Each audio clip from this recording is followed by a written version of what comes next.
पीछे पीछे क्यों घूम रहा है? साइड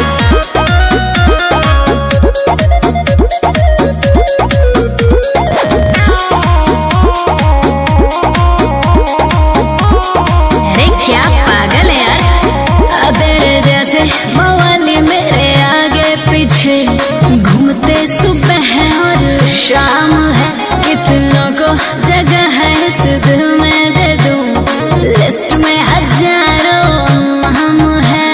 चल चल पीछे तेरे जैसे मवाली मेरे आगे पीछे घूमते सुबह और शाम है, कितनों को जगह है इस दिल में दे दूं, लिस्ट में हजारों नाम है। ऐसे देखो जो निदता चियार के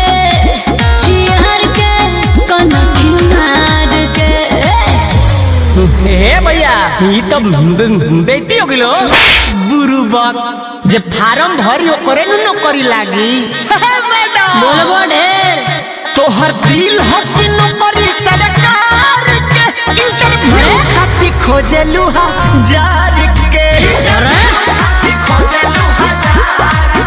कौन चाही कैटेगरी भतार के, इंटरव्यू खाती खोजलू हजार के। भगवे की नाते